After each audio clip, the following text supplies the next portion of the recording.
ओम श्री सद्गुरुवे नमः। ओम नमो भगवते वासुदेवाय। अथ द्विषष्टितमो अध्याय। उषा अनिरुद्ध मिलन। राजा परीक्षित ने पूछा, महायोग संपन्न मुनीश्वर, मैंने सुना है कि यदुवंश शिरोमणि अनिरुद्ध जी ने बाणासुर की पुत्री उषा से विवाह किया था और इस प्रसंग में भगवान श्री कृष्ण और शंकर जी का बहुत बड़ा घमासान युद्ध हुआ था। आप कृपा करके यह वृत्तांत विस्तार से सुनाइए। श्री शुकदेव जी ने कहा, परीक्षित, महात्मा बलि की कथा तो तुम सुन ही चुके हो। उन्होंने वामन रूपधारी भगवान को सारी पृथ्वी का दान कर दिया था। उनके 100 लड़के थे। उनमें सबसे बड़ा था बाणासुर। दैत्यराज बलि का औरस पुत्र बाणासुर भगवान शिव की भक्ति में सदा रत रहता था। समाज में उसका बड़ा आदर था। उसकी उदारता और बुद्धिमत्ता प्रशंसनीय थी। उसकी प्रतिज्ञा अटल होती थी और सचमुच वह बात का धनी था। उन दिनों वह परम रमणीय शोणितपुर में राज्य करता था। भगवान शंकर की कृपा से इंद्रादि देवता नौकर चाकर की तरह उसकी सेवा करते थे। उसके 1000 भुजाएं थी। एक दिन जब भगवान शंकर तांडव नृत्य कर रहे थे, तब उसने अपने 1000 हाथों से अनेकों प्रकार के बाजे बजाकर उन्हें प्रसन्न कर लिया। सचमुच भगवान शंकर बड़े ही भक्त वत्सल और शरणागत रक्षक है। समस्त भूतों के एकमात्र स्वामी प्रभु ने बाणासुर से कहा, तुम्हारी जो इच्छा हो मुझसे मांग लो। बाणासुर ने कहा, भगवान, आप मेरे नगर की रक्षा करते हुए यही रहा करे। एक दिन बल पौरुष के घमंड में चूर बाणासुर ने अपने समीप ही स्थित भगवान शंकर के चरण कमलों को सूर्य के समान चमकीले मुकुट से छूकर प्रणाम किया और कहा, देवाधिदेव, आप समस्त चराचर जगत के गुरु और ईश्वर है। मैं आपको नमस्कार करता हूँ। जिन लोगों के मनोरथ अब तक पूरे नहीं हुए हैं, उनको पूर्ण करने के लिए आप कल्प वृक्ष है। भगवान, आपने मुझे 1000 भुजाएं दी है, परंतु वे मेरे लिए केवल भार रूप हो रही है, क्योंकि त्रिलोकी में आपको छोड़कर मुझे अपनी बराबरी का कोई वीर योद्धा ही नहीं मिलता जो मुझसे लड़ सके। आदिदेव, एक बार मेरी बाहों में लड़ने के लिए इतनी खुजलाहट हुई कि मैं दिग्गजों की ओर चला, परंतु वे भी डर के मारे भाग खड़े हुए। उस समय मार्ग में अपनी बाहों की चोट से मैंने बहुत से पहाड़ों को तोड़ फोड़ डाला था।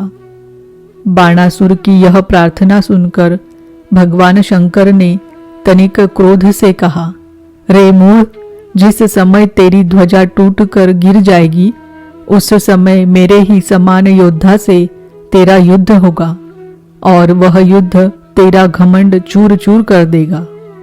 परीक्षित, बाणासुर की बुद्धि इतनी बिगड़ गई थी कि भगवान शंकर की बात सुनकर उसे बड़ा हर्ष हुआ और वह अपने घर लौट गया। अब वह मूर्ख भगवान शंकर के आदेशानुसार उस युद्ध की प्रतीक्षा करने लगा जिसमें उसके बल वीर्य का नाश होने वाला था। परीक्षित, बाणासुर की एक कन्या थी। उसका नाम था उषा। अभी वह कुमारी ही थी कि एक दिन स्वप्न में उसने देखा कि परम सुंदर अनिरुद्ध जी के साथ मेरा समागम हो रहा है। आश्चर्य की बात तो यह थी कि उसने अनिरुद्ध जी को न तो कभी देखा था और न सुना ही था। स्वप्न में ही उन्हें न देखकर वह बोल उठी, प्राण प्यारे, तुम कहाँ हो? और उसकी नींद टूट गई। वह अत्यंत विभलता के साथ उठ बैठी और यह देखकर कि मैं सखियों के बीच में हूँ बहुत ही लज्जित हुई। परीक्षित, बाणासुर के मंत्री का नाम था कुंभांड। उसकी एक कन्या थी जिसका नाम था चित्रलेखा। उषा और चित्रलेखा एक दूसरे की सहेलियां थी। चित्रलेखा ने उषा से कौतूहलवश पूछा, सुंदरी राजकुमारी, मैं देखती हूँ कि अभी तक किसी ने तुम्हारा पाणी ग्रहण भी नहीं किया है, फिर तुम किसे ढूंढ रही हो और तुम्हारे मनोरथ का क्या स्वरूप है? उषा ने कहा, सखी, मैंने स्वप्न में एक बहुत ही सुंदर नवयुवक को देखा है। उसके शरीर का रंग सावला सावला सा है, नेत्र कमल दल के समान है, शरीर पर पीला पीला पीतांबर फहरा रहा है, भुजाएं लंबी लंबी है और वह स्त्रियों का चित्त चुराने वाला है। उसने पहले तो अपने अधरों का मधुर मधु मुझे पिलाया, परंतु मैं उसे अघाकर पी ही न पाई थी कि वह मुझे दुख के सागर में डालकर न जाने कहाँ चला गया। मैं तरसती ही रह गई। सखी, मैं अपने उसी प्राण वल्लभ को ढूंढ रही हूँ। चित्रलेखा ने कहा, सखी, यदि तुम्हारा चित्त चोर त्रिलोकी में कहीं भी होगा और उसे तुम पहचान सकोगी तो मैं तुम्हारी विरह व्यथा अवश्य शांत कर दूंगी।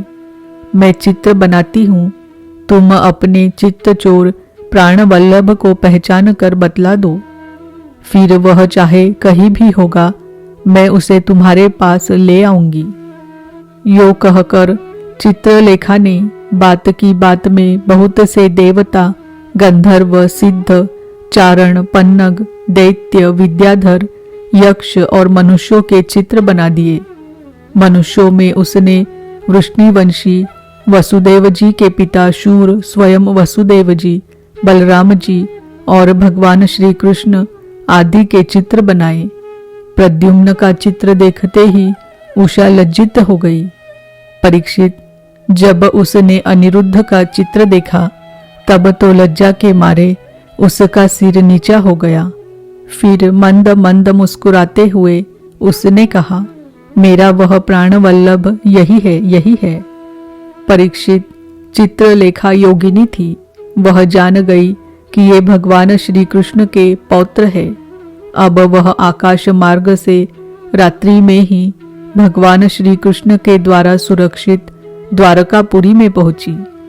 वहां अनिरुद्ध जी बहुत ही सुंदर पलंग पर सो रहे थे।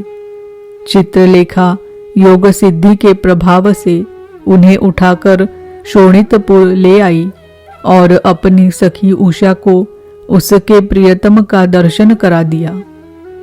अपने परम सुंदर प्राण वल्लभ को पाकर आनंद की अधिकता से उसका मुख कमल प्रफुल्लित हो उठा और वह अनिरुद्ध जी के साथ अपने महल में विहार करने लगी।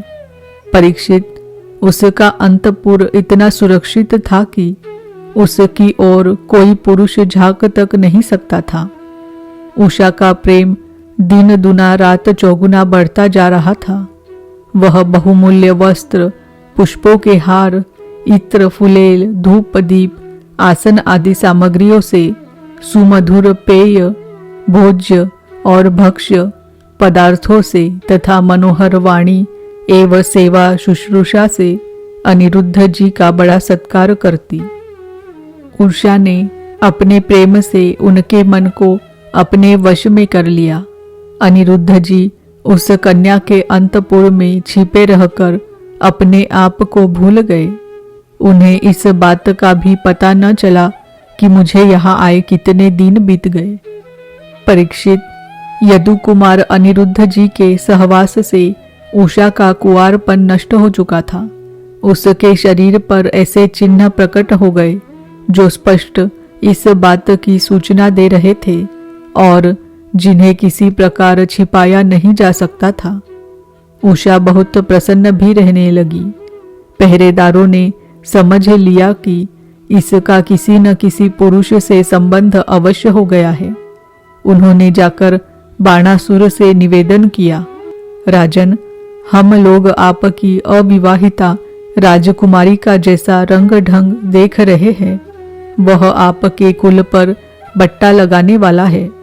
प्रभो, इसमें संदेह नहीं कि हम लोग बिना क्रम टूटे रात दिन महल का पहारा देते रहते हैं। आपकी कन्या को बाहर के मनुष्य देख भी नहीं सकते, फिर भी वह कलंकित कैसे हो गई, इसका कारण हमारी समझ में नहीं आ रहा है।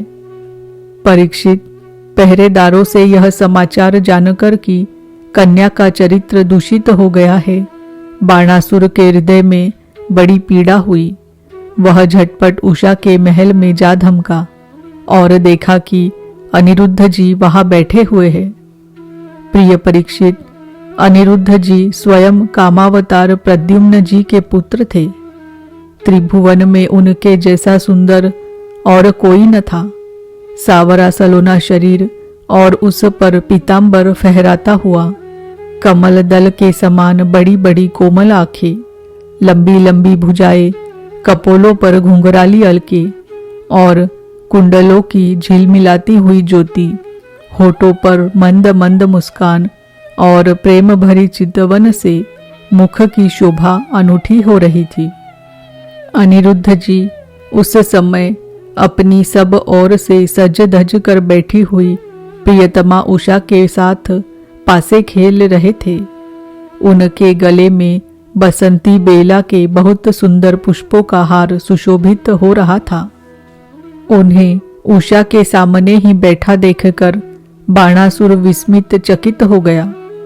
जब अनिरुद्ध जी ने देखा कि बाणासुर बहुत से आक्रमणकारी शस्त्रास्त्र से सुसज्जित वीर सैनिकों के साथ महलों में घुस आया है, तब वे उन्हें धराशायी कर देने के लिए लोहे का एक भयंकर परिघ लेकर डट गए, मानो स्वयं कालदंड लेकर मृत्यु खड़ा हो।